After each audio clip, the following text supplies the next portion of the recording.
दोस्तों नमस्कार।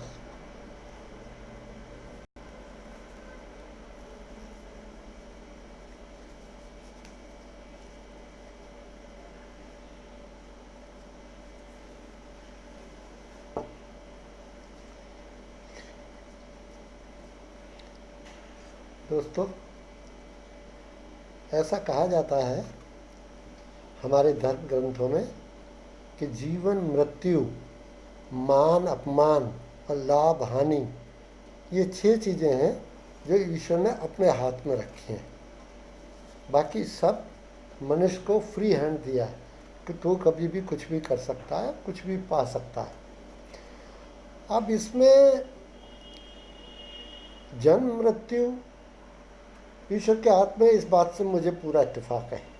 मगर लाभ हानि और मान अपमान, ये मेरे विचार से हम लोगों के अपने ही कर्मों का फल होता है।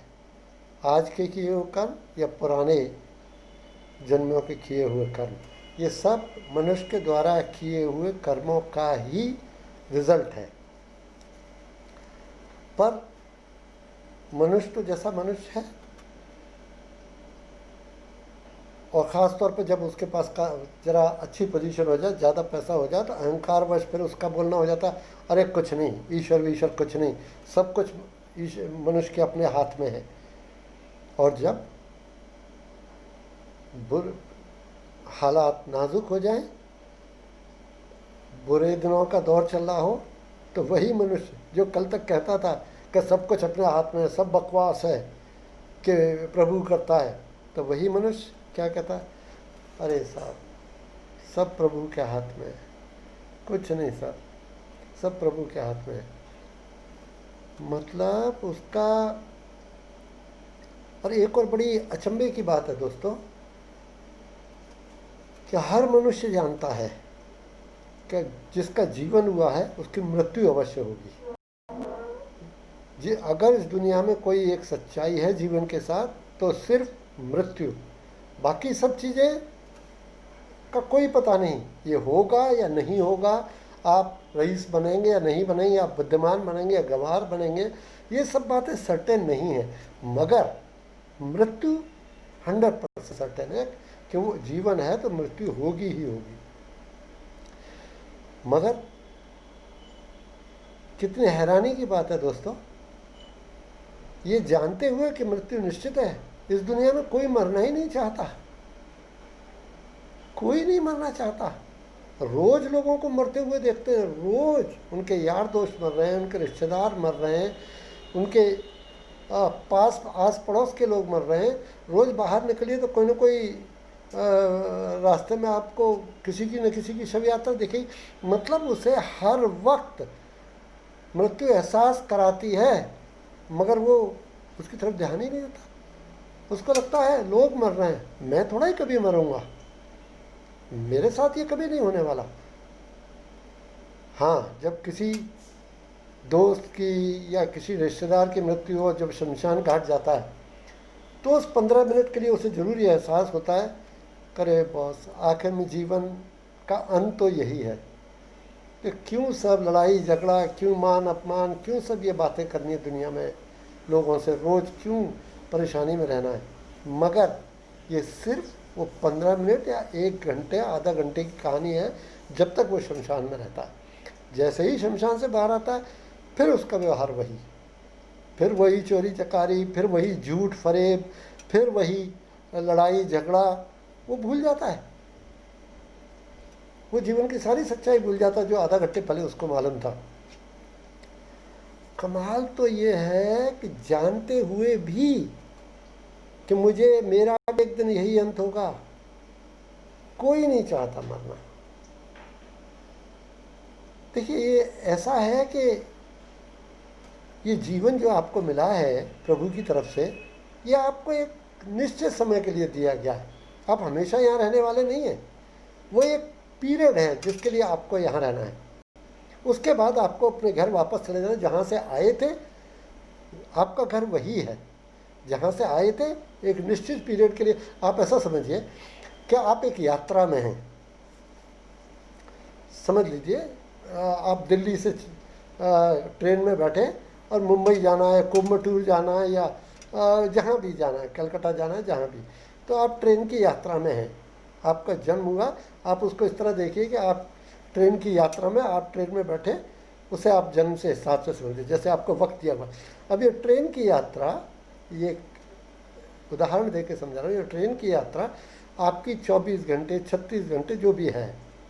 अब यहाँ आपको यात्रियों से मिल रहे हैं, उनसे हंसी मजाक, बहाल बातचीत, हंसी मजाक, खूब सब कुछ, मतलब एक रिलेशनशिप सी, वो 2 दिन की यात्रा, 3 दिन की यात्रा जो भी है ट्रेन की, उसमें आप उनसे बना लेते हैं। मगर आपका स्टेशन आएगा तो आपको उतरना है ना, ये आपको जहन में मालूम है। और ट्रेन जब जुकती आपका स्टेशन आता है तो दौड़ के आप उतरते हैं, ठीक है। मगर जीवन यात्रा में जब आपका वक्त आ जाता है तो आप नहीं उतरना चाहते, आप उस यात्रा को ही, जो जीवन यात्रा, उसी को आप सोचते हैं कि हमेशा चलने वाली है, और आप उतरना नहीं चाहते। इस विषय में दरअसल एक कहानी याद आती है कि एक कहानी है एग्जाम्पल के तौर पर, कि एक कुछ 80-90 वर्ष का आदमी हो गया, उसकी मृत्यु हुई। तो जैसा हिंदुओं में कहा जाता है कि यमराज लेने आए, तो वो आए तो उन्होंने कहा चलो। अरे बोलता कहाँ, आप कौन है? बोलते मैं यमराज हूँ, तुम्हारा वक्त ख़त्म हो गया है, अब चलो। अरे बोलता नहीं प्रभु, अभी तो मैं जीवन अच्छी तरह देखा भी नहीं। बोलता अरे तुम 90 वर्ष के हो गए, जितना देखना था देख चुके, अब चलो। अरे नहीं प्रभु, आप समझो, थोड़ा टाइम दे दो। अरे बोलते हैं ऐसा टाइम नहीं मिलता, ये कोई तुम्हारी कोर्ट की डेट नहीं है, ये तुम्हारा वो नहीं है कि थोड़ा टाइम और दे दो। जैसे कि कोई इंस्टॉलमेंट पे करने आए और नहीं पे कर पाए तो उसके लिए बोलते थोड़ा टाइम और दे दो, या कोर्ट में डेट पे साहब थोड़ा टाइम और दे दो। ये वो नहीं है, जीवन यात्रा खत्म हो गई, अब चलिए। बोलता नहीं प्रभु देखिए ऐसा है, अभी मुझे, मेरे अभी नाती पोते हुए हैं, अभी मुझे उनको बड़े होते हुए। अरे बोलता आपको कुछ भी देखना हो, आपके चाहतों का तो कभी अंत होने वाला नहीं है, मगर वक्त खत्म हो गया, चलो। तो बहुत जिद करने लगा, प्रभु थोड़ा वक्त और दीजिए। उसने, यमराज ने पूछा अच्छा चलो, एक बताओ कितना वक्त और चाहिए? प्रभु 5-10 वर्ष दे दो। बता अरे तुम्हारा दिमाग ठीक है, वक्त खत्म हो गया, तुम 5-10 वर्ष की बात कर रहे हो, बिल्कुल नहीं हो सकता, चलो। बोला अच्छा थोड़ा दे दीजिए। बोला थोड़ा कितना? बोलता प्रभु खाली 1 वर्ष दे दीजिए। बोलता अच्छा एक बात बताओ, 90 साल में तुमने क्या किया, तो 1 वर्ष में तुम क्या क्या ऐसा कर लेने वाले हो जिसके लिए तुमको 1 वर्ष चाहिए? अगर तुमको 1 वर्ष मिल भी जाए तो कल से फिर तुम्हारा वही सिलसिला रहेगा, वही बेवकूफ़ियाँ जो 90 साल में की हैं वही तुम्हारा सिलसिला रहेगा, तो 1 वर्ष भी क्यों? तो मनुष्य का ऐसा सोच है, वो यहाँ से जाने को तैयार नहीं है। उसने इसी को अपना घर समझ लिया हमेशा के लिए, और करेगा वो कुछ नहीं। ये खाली अजीब सी उसकी ख्वाहिश है कि थोड़ा वक्त और मिल जाए। अरे थोड़े वक्त में तुम क्या करोगे? कुछ भी नहीं। वही पूछताएं, वही दिनचर्या, वही लोगों से झगड़ा उठा, वही लोगों से कहा सुनी, कुछ अलग नहीं होने वाला। मगर है एक समय निर्धारित है, उस पर आपको जाना ही है। इस विषय में एक और कहानी है मुझे याद आई, जो ये दिखाती है कि आपका वक्त आ गया, आपको जाना ही है, कोई नहीं उसको ख़त्म कर सकता। ये मैं ईश्वर के बारे में बताता हूँ। एक बार क्या हुआ, कृष्ण भगवान ब्रह्मा जी के साथ, जैसा बताया जाता है वो विष्णु के अवतार हैं, तो Vishnu, Brahma Vishnu Mahesh, God of creation Brahma, वो पालन करने वाले विष्णु, और गॉड ऑफ डिस्ट्रक्शन शिवा। तो देव, उनका कुछ मीटिंग होने वाला था, तो अपने ब्रह्मा का जो वो है सवारी, वो क्या कहा जाता है उसको, बाज या मुझे याद नहीं आ रहा इस वक्त, तो वो ये flies faster than any of your jets और सुपर जेट्स और एनीथिंग। वो ईश्वर की सवारी है, तो फर्स्ट से दौड़ता है। तो they had to sit in some meeting. तो ऐसा कहा जाता है विष्णु जी आ रहे थे ब्रह्मा जी को और महादेव जी को मिलने के लिए, जहाँ उनकी मीटिंग थी। वो आ रहे थे अपने उस पर क्या उसका क्या नाम है मुझे ध्यान नहीं रहा, बताऊंगा अभी। तो आए तो उन्होंने when he was to enter the meeting room, he looked at this thing, he saw one parrot sitting on one tree. He looked at him, he smiled and went in. So this parrot came to, उसके पास आया, जो विष्णु की सवारी है उसके पास आया। उसने बोला, अरे why you looked at me and smiled? मुझे कुछ अनहोनी का डर लग रहा है, कहने मुझे यार तू मेरी मदद कर, तू मुझे कहीं दूर छोड़ा, मुझे डर लग रहा है कुछ। तो उसने कहा, डर की क्या बात है, वो ऐसे ही स्माइल किए होंगे। बोलता, नहीं मुझे डर लग रहा है, please help me, leave me somewhere far. मैं जब वो वापस आएंगे तो उनको, मैं आई एम वेरी स्केयर्ड। तो उसने कहा ठीक है। गरुण, उनकी सवारी का नाम गरुण।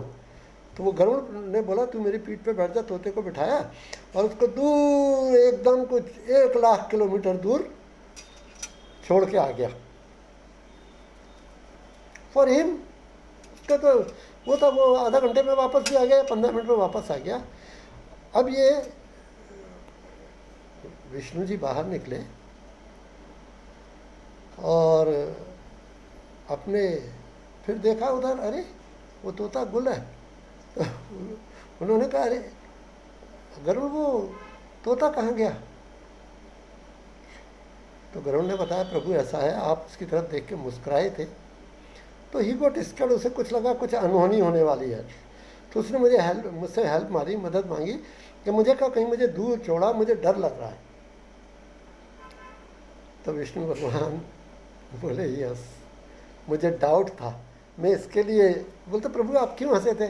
बोलते, मुझे खुद थोड़ा ब्रह्मा जी की क्रिएशन पर डाउट हो गया और गॉड ऑफ डिस्ट्रक्शन की पे, क्योंकि उस तोते की जो मौत है, जब मैं आया था उसके आधा घंटे बाद 1,00,000 किलोमीटर दूर कहीं लिखी हुई थी। ऐसा गॉड ऑफ डिस्ट्रक्शन में उसमें लिखा था उसके जन्म के साथ कि वहाँ इसकी मौत हो गई 1,00,000 किलोमीटर का। जब मैं एंटर हुआ तो मैंने उसको देखा तो मुझे ये लगा कि शायद यहाँ भी कुछ गड़बड़ है, क्योंकि बाई एनी मीन्स ये 1,00,000 किलोमीटर तो पहुँच ही नहीं सकता। वो अभी यहाँ तो 1,00,000 किलोमीटर फ्लाई करने के लिए उसके महीनों लग जाएंगे, तो इसका कोई चांस ही नहीं था। पर हाँ, तू उसे छोड़ाया। अब मुझे यकीन हो गया कि ईश्वर जो निर्धारित करता है उसको कोई नहीं बदल सकता, वो होना ही होना है। खैर, विषय में एक और कहानी, ये जन्म मृत्यु। अब इससे रिलेटेड जो तकदीर का, किसी की तकदीर का बताता हूँ। हालांकि तकदीर जो है आपके कर्मों से ही बनती है, मगर आपको नहीं मालूम होता कि आपकी तकदीर में कब क्या होने वाला है। तो इससे रिलेटेड एक बात है कि जैसे कोई मर जाता है, हिंदुओं के हिसाब से कोई मर जाता है तो उसकी आत्मा को लेने के लिए प्रभु यमराज को रखा है कि गो एंड उसकी आत्मा को लेके आओ, फिर सब्सिक्वेंटली उसको नया जन्म दिया जाता है। ऐसी हिंदुओं में मान्यता है। तो यमराज के एसोसिएट्स भी होते हैं ओबियसली, तो एक नया एसोसिएट्स ईश्वर ने अपॉइंट किया था यमराज का। तो यमराज के साथ वो जाता था, हमेशा अपना काम फर्स्ट क्लास करता था। एक दिन जब वो गया कुछ रात के 2 बजे, उसको एक आत्मा को लाने के लिए भेजा गया। वो गया, उसने देखा एक गरीब औरत रोड पे मरी पड़ी है, उसके 3 छोटे छोटे बच्चे, 2 साल, 1 साल और शायद 3 साढ़े 3 साल, ऐसे ही रहा होगा। 3 छोटी छोटी बेटियां और रो रही हैं। बारिश हो रही तगड़ी, बिजली कड़क रही, बारिश हो रही। उसी के कारण शायद उसकी मौत हो गई थी। वक्त आ गया था, अभी तो खैर बहाने होते हैं कि कब किसके कारण हुआ, बाकी वक्त आ गया तो बहाना बना दे, ईश्वर निकाल ही देता है। तो मरी, वहाँ पड़ी। अब इसको ये जो देवदूत था, वही यमराज का वो देवदूत भी कहते हैं उसको, वो देवदूत था, उसको उसकी आत्मा को ले जाना है। वो अपना काम बड़े आराम से कर रहा था, कहीं कभी प्रॉब्लम नहीं हुई, उसको मालूम था ईश्वर का विधान है, मुझे करना है। मगर जब उसने ये हालत देखी तो उसका भी दिल थोड़ा दहल गया। उसने कहा यार कमाल है, ये प्रभु का कौन सी लीला है यार, इतने गरीब औरत मर गई, उसके इतने 3 छोटे छोटे बच्चे, अब इन बच्चों का भविष्य क्या होगा, ये कैसे जिएंगे इस दुनिया में। उसे एकदम बड़ा असहज प्रतीत हुआ और वो ले तो गया आत्मा, मगर उसने जाके बड़ी अप्रसन्नता जाहिर की प्रभु के सामने। प्रभु ये तो न्याय नहीं है आपका, ऐसा बिल्कुल नहीं होना चाहिए। मासूम बच्चे, उनका जीवन क्या होगा, कैसे, तो उससे तो अच्छा था उनको भी तीनों को उसकी माँ के साथ ही ले लेते। प्रभु बोले ओहो, मतलब अब तुम इतने विद्वान हो गए हो कि तुमको प्रभु की जीवन मृत्यु के बारे में और तकदीर के बारे में, जो प्रभु जैसे जीवन जो लिखते हैं, जो मेंटेन करते हैं काम, उसके बारे में तुम्हें डाउट है। तो तुम ऐसा करो, मैं तुम्हें ज़मीन पे, पृथ्वी पे भेजता हूँ। अब तुम जब पृथ्वी पर तब तक रहोगे जब तक कि तुम्हें रियलाइज़ ना हो जाए कि प्रभु जो करते हैं वो सही करते हैं। वो अप्रसन्नता उस वाक्य को देख के उसने कहा ठीक है प्रभु, मुझे इस बारे में डाउट है कि आप जो करते हैं सही करते हैं, ये देख के। तो उन्होंने कहा जाइए। तो उसने पृथ्वी पर फेंक दिया गया उसे। अब पृथ्वी के लिए तो ये नया है, इसको पृथ्वी के तौर तरीके तो आते नहीं हैं, तो वही बारिश में वो पड़ा हुआ है वहाँ, जो आत्मा लेके गया था वो बारिश में कहीं पड़ा है। सुबह गांव वाले निकले, उन्होंने देखा ये कौन व्यक्ति पड़ा है। तो एक आदमी ने, नॉर्मली लोग कौन किसको सहारा देता है साहब इस दुनिया में, तो एक आदमी, वो भी शायद प्रभु की माया ही थी, एक आदमी जो था, जो मोची था, जूते बनाता था, उसने कहा आओ मेरे घर में रहो, मेरे साथ रहो। तो उसने कहा बहुत बहुत धन्यवाद आपका। वो उसके साथ रहने लग गया, उसने उसको जूते बनाना सिखाया। अब ये देवदूत तो था ही, जब ये जूते बनाता तो एकदम ज़बरदस्त सुंदर जूते, एकदम नई डिज़ाइन के, नए फैशन के जूते। तो मतलब ये जो शू मेकर था, जो मोची, अब ये देवदूत जूते बनाता तो एकदम ज़बरदस्त जूते, सब लोगों को इतने पसंद आते। तो उसकी मोची की दुकान इतने ज़ोर शोर से चलने लग गई। धीरे धीरे मतलब ऐसा हुआ कि उसके दुकान से बात गांव से शहरों में, शहरों से बड़े शहरों तक पहुंचने लग गई। करे सब बड़ा ज़बरदस्त शू मेकर है। तो उसने अपना शोरूम खोला। वर्ष बीतते गए, उसने इतना ज़बरदस्त बिजनेस हो गया, इतना ज़बरदस्त शोरूम हो गया, जैसे आजकल के ज़माने में आपके मेट्रो और ये सब होते हैं, उनसे बड़ा एकदम ज़बरदस्त शोरूम, शहर का राजधानी का सबसे बड़ा शोरूम। इसका बड़ा नाम हो गया, देवदूत जूते बना रहा है, तो उसकी नेचुरली उसकी कला में तो कमाल हो गई। ये बात जाते जाते जाते राजा के कानों में भी पहुंची। राजा ने ऑर्डर दिया कि भाई उसके राजा का बेटा जो होता है युवराज, यस, कि युवराज के लिए और हमारे लिए और युवराज के लिए बढ़िया जूते बनाओ तुम। तो जो मोची था उसने उसको, देवदूत को बोला भाई महाराज का ऑर्डर आया है, तो राजा का ऑर्डर है युवराज के लिए और राजा के लिए फर्स्ट क्लास ज़बरदस्त जूते बनाओ। वो जूते बनाए। तो जब जूते बन के तैयार हुए तो उसने देखा कि युवराज के जूते तो इसने बहुत बढ़िया बनाए हैं, जैसे जैसे होने चाहिए, मगर महाराज के जूते जो हैं वो इसने मृत्यु के बाद जो पहने जाते हैं ना जूते, उस राज में कुछ रिवाज था कि मृत्यु के बाद ऐसे जूते पहनाए जाएंगे। तो उसने वो बना दिए। मोची बड़ा क्रोधित हुआ। उसने कहा, अरे बेवकूफ़, महाराज के यहाँ से हमें ऑर्डर मिला है, पहली बार तूने ये क्या बना दिया। पर उसने कहा, चल ये छोड़, दूसरे बना। उसने कहा, ठीक है। इतना हुआ, तभी पता लगा कि दूसरे दिन उसके महाराज के लोग दौड़े दौड़े आए कि वो भाई वो महाराज की मृत्यु हो गई है, वो मृत्यु वाले जूते बनाओ। तब इसको, मोची को भी आभास हो गया कि ये कोई पहुंचा हुआ मनुष्य है। देवदूत उसके दिमाग में खैर आ ही नहीं सकता था।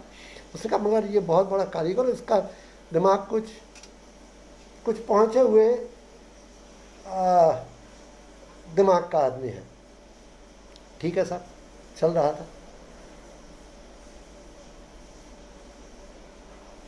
सब बढ़िया चल रहा, शोरूम बड़ा होता हो गया, सब चल गया। वर्षों बीत गए, 15-20 बरस पर, 15, 16, 17, 20 बरस बीत गए इन बातों में।